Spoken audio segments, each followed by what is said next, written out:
ngaji kita malam hari ini kita ganti sesi. Di meditation itu saya potong-potong rumusnya orang hidup itu ini. Kita ingat-ingat coba ya, ini pedoman hidup kita katanya Markus. Hidup kita itu secara durasi itu sementara, pasti ya, limited. Tidak lama kok hidup kita itu. Sudah tidak ada lagi orang yang usianya mungkin 150 ke atas. Atau 200 lah, tidak ada. Orang sudah 70, 80 itu sudah luar biasa. Malah kasihan orangnya kalau nggak meninggal-meninggal. Loh iya, malah kasihan. Sifatnya berubah. Hidup kita ini karakternya alam di antara yang kita sebut sunnatullah tadi berubah. Maka kalau kamu kaku, ritmemu akan kacau. Jangan kaku. Kamu harus luwes. Ketika kamu kaku, sementara lingkungan alam sekelilingmu berubah, maka yang terjadi ritmemu kacau, jangan-jangan kamu juga mengacaukan ritmenya orang lain. Jadi karakternya hidup ini berubah. Durasinya sementara.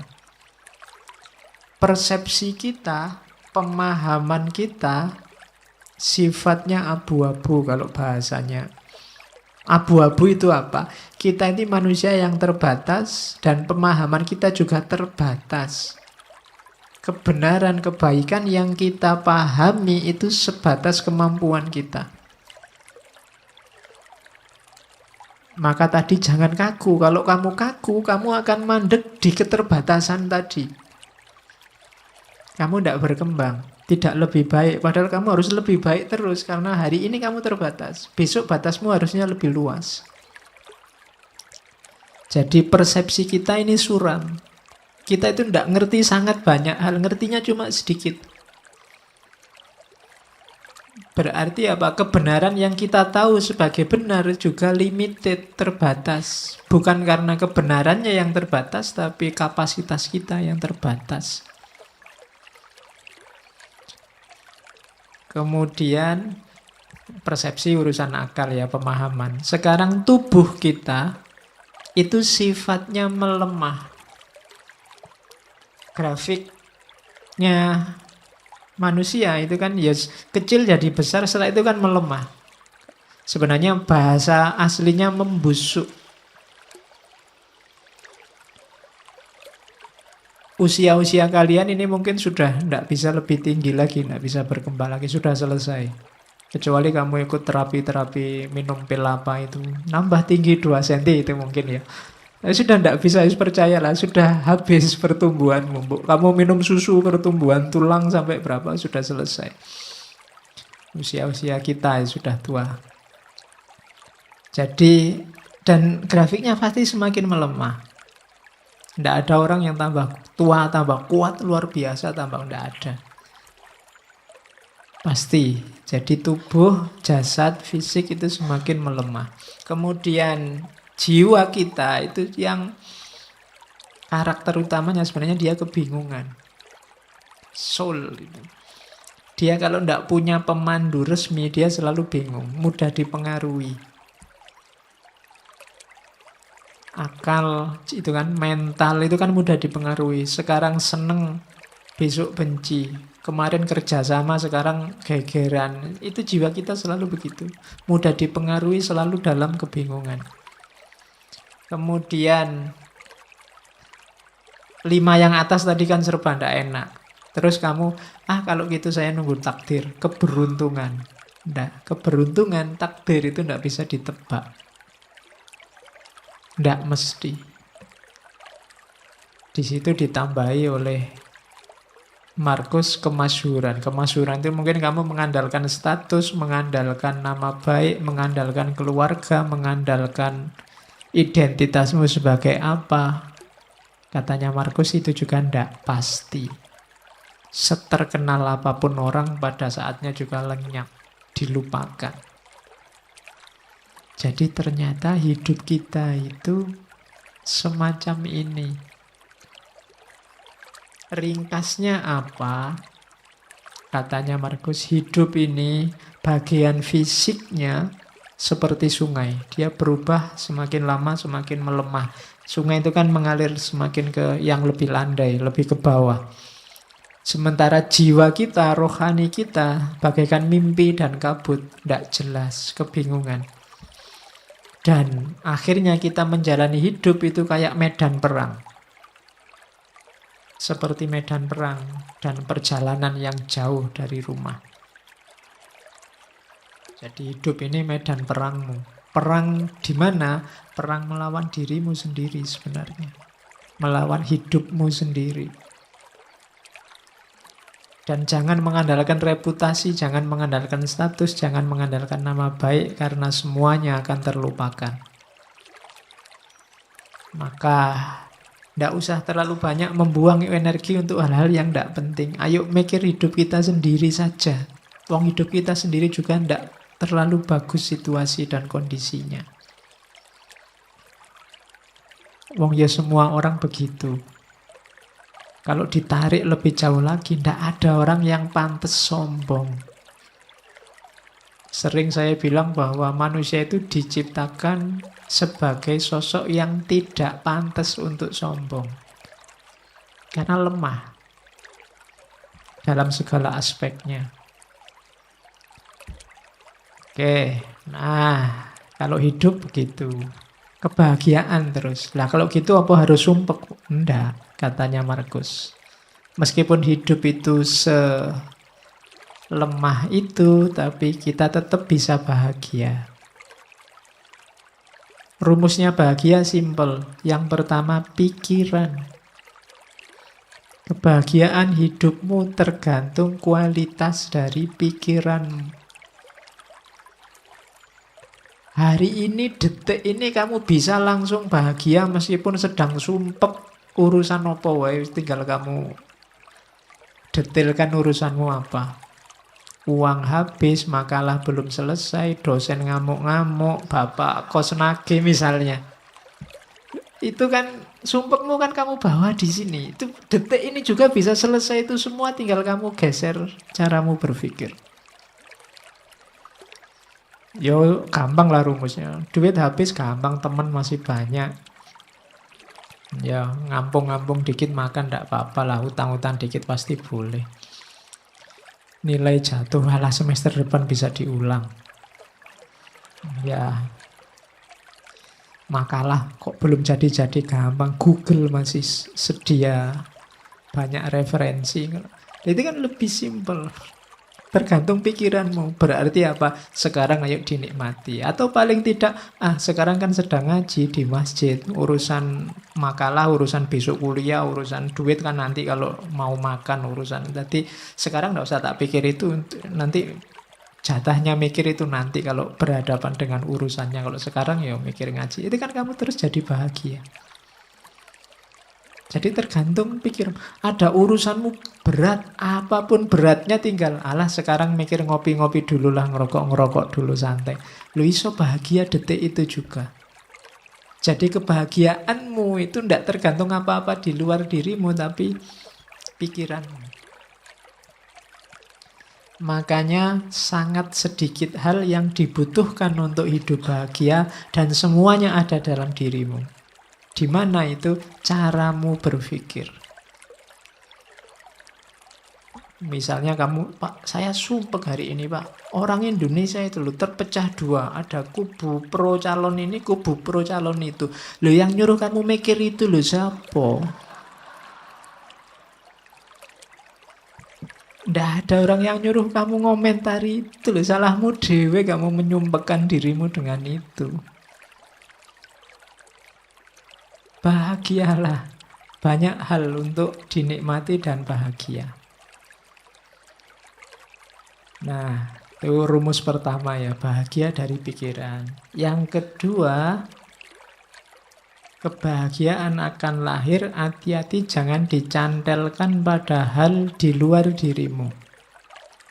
Katanya Markus, kebahagiaan mereka yang ingin populer tergantung orang lain. Orang yang semacam ini tidak akan bisa bahagia. Orang yang ingin populer, berarti dia butuh follower banyak, dia butuh jempol banyak, dia butuh dipuji, butuh dikomentari. Kalau sandaranmu bahagia ini, kamu akan susah bahagia. Karena akan selalu ada orang yang tidak suka padamu. Ngaji ini mungkin yang suka banyak, yang tidak suka pasti juga ada. Kalau kamu sumpek dengan yang tidak suka, kamu tidak akan bahagia-bahagia. Kalau kamu sumpek dengan hatersmu, kamu tidak akan bahagia. Karena akan selalu ada orang yang tidak cocok. Oh, karena memang tipenya orang beda-beda.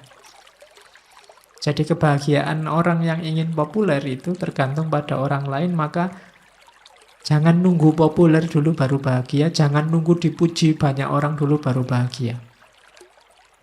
Bahagialah sekarang. Kebahagiaan mereka yang nyari kesenangan akan diikat, berubah-ubah sesuai mood yang berada di luar kontrol mereka.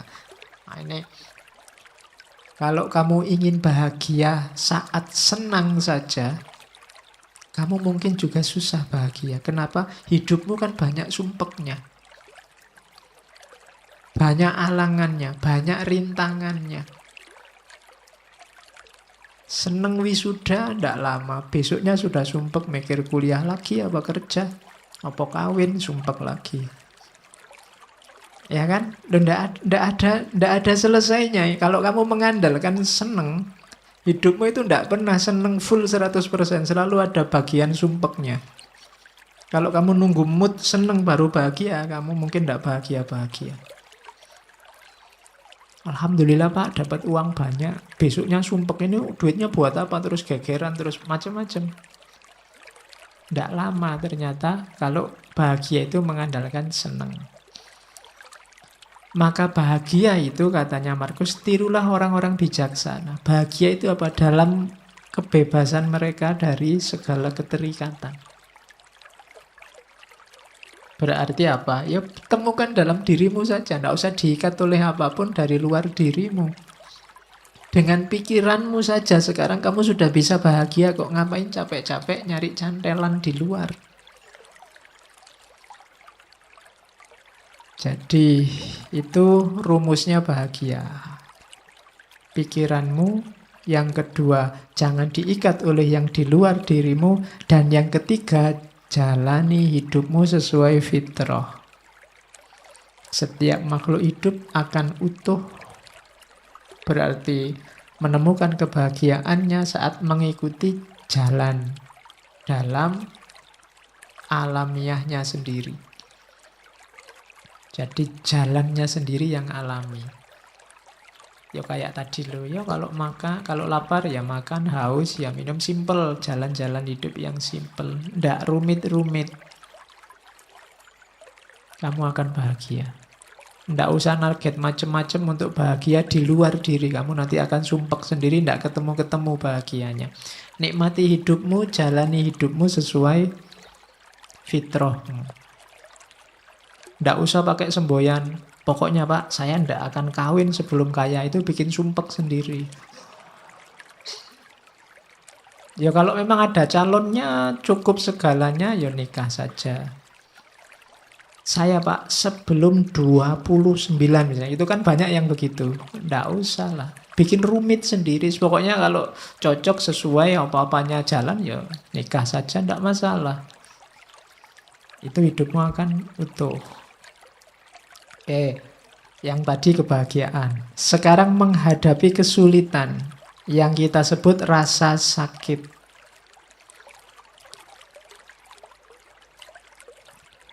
Katanya Markus, saat engkau tersiksa oleh sesuatu dari luar dirimu,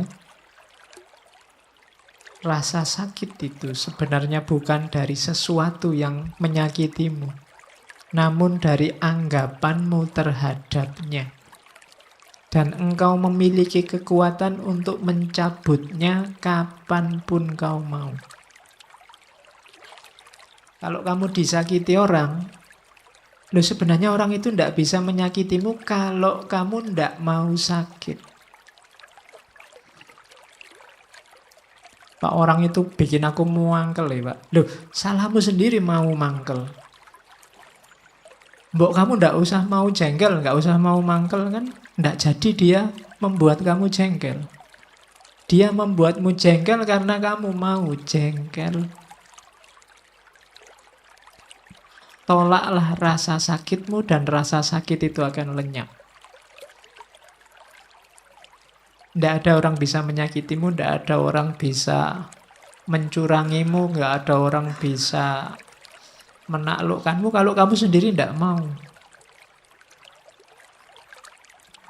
Jadi katanya Markus, raih kembali kesadaranmu, panggil kembali dirimu, dan bangunlah sekali lagi. Kini akan kau sadari bahwa yang mengganggumu hanyalah mimpi. Pandanglah kenyataan ini sebagaimana engkau memahami mimpimu. Yo, silahkan sekarang didaftar apa yang membuatmu sumpek, membuatmu sakit, membuatmu merasa tak berdaya, membuatmu merasa lemah. Semuanya pasti tidak real. Semuanya bukan sesuatu yang nyata. Hanya permainan pikiranmu dalam tanda petik. Nilai jelek, ya nilai jelek itu kan fakta, nilai jelek selesai. Dia tidak harus menyakitimu bahwa kamu besok akan ngulang kuliah lagi sehingga nilainya jadi baik, ya diulang saja tanpa harus merasa sakit kan bisa. Diputus pacar Pak, itu sakitnya luar biasa. Ya wis putus, ya putus saja. Lah kok enak? Aku yang diputus kok terus aku merasa sakit. Kan double berarti. Kamu mutus aku ya sudah, tapi aku tidak sakit kok. Oh, itu lebih gaya. Iya. Jadi sakit atau tidak itu kan kamu yang bisa ngatur. Pedih hatimu itu dirimu sebenarnya. Tidak bisa engkau membuatku sakit hati, itu tidak bisa. Kamu sendiri yang mau dihinggapi rasa sakit itu. Ada orang maki-maki kamu kayak apapun, kalau kamu tidak tersinggung kan tidak ada apa-apa. Saya tersinggung loh Pak. Lihat salahmu sendiri tersinggung. Kamu tidak tersinggung itu bisa lah, kok milih tersinggung. Itu kamu milih rasa sakit. Itu maunya Markus. Jadi enggak, sakit atau tidak itu sebenarnya kuncinya di kamu. Terus tak seorang pun dapat kalah, baik di masa lalu atau di masa depan. Bagaimana orang bisa kehilangan apa yang ia tidak miliki? Yang sering membuat kita sakit kan dua hal ini. Harapan dan kekecewaan. Kecewa itu kan karena masa lalu, harapan itu karena masa depan. Masa lalu dan masa depan itu dua hal yang tidak kita pegang sekarang, tidak kita miliki sekarang. Loh, lah kok kita bisa disakiti oleh sesuatu yang kita tidak punya? Kok kita bisa kalah oleh sesuatu yang tidak ada? Masa lalu itu kan tidak ada, sudah lewat. Masa depan itu nanti belum terjadi. Nah kok kita bisa kalah oleh itu, katanya Markus? Harusnya tidak. Jadi kekecewaan dan harapan itu jangan sampai membunuhmu. Kenapa? Karena dia sesuatu yang tidak ada. Sesuatu yang tidak ada jangan menyakitimu. Hidupmu kan di masa kini. Dia tiba-tiba menyakitiku Pak. Aku tiba-tiba diputus. Kapan? Tadi. Oleh sudah tadi aja. Sudahlah. Nah iya kan? Kan berarti masa lalu itu. Meskipun 1 jam yang lalu kan sudah jadi masa lalu. Meskipun putusnya tadi sore jam 5. Kan kamu sudah masa laluku itu kan? Iya. Oke, jadi jangan mau disakiti oleh masa lalu dan masa depan. Berpikir yang positif. Kayak di kalimat terakhir itu, adalah nasib burukku semua ini terjadi padamu. Padaku sebenarnya itu. Kita kan sering mengeluh begitu, aduh nasibku kok jelek ya. Katanya Markus, jangan begitu.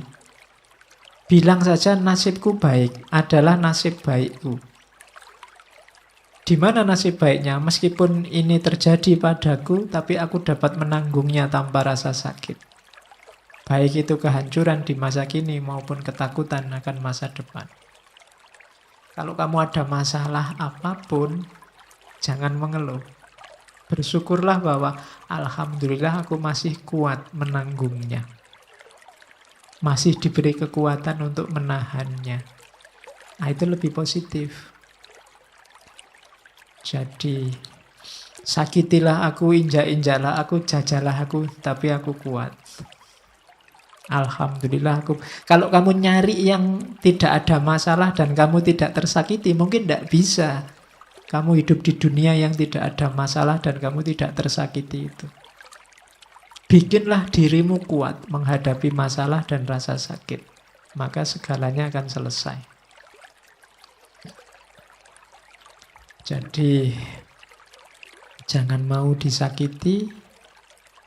Jangan mau itu bukan untuk orang yang menyakiti, tapi untuk dirimu sendiri. Jangan kamu terima rasa sakit itu, maka kamu tidak akan sakit. Nah, ini rumus yang kedua. Yo, rasanya sih memang berat, tapi lama-lama dilatih mungkin bisa. Orang-orang besar, pemimpin-pemimpin besar, itu mungkin mereka mampu melakukan ini. Kalau besok kamu jadi pemimpin labil, mudah sakit, mudah tersinggung, mudah marah, mungkin kamu tidak bisa jadi pemimpin yang baik. Kamu harus punya daya tahan terhadap rasa sakit. Kamu harus kuat mendengarkan, kuat melihat, kuat membaca, kuat memahami, tanpa harus reaktif karena rasa sakit. Nah, itu rumus selanjutnya dalam hidup. Jadi tadi ada kehidupan, kemudian caranya untuk bahagia, dan cara untuk menghindari rasa sakit. Oke, saya akhiri sekian. Kurang lebihnya mohon maaf. Wallahul muwafiq, wallahu a'lam bissawab. Wassalamualaikum warahmatullahi wabarakatuh.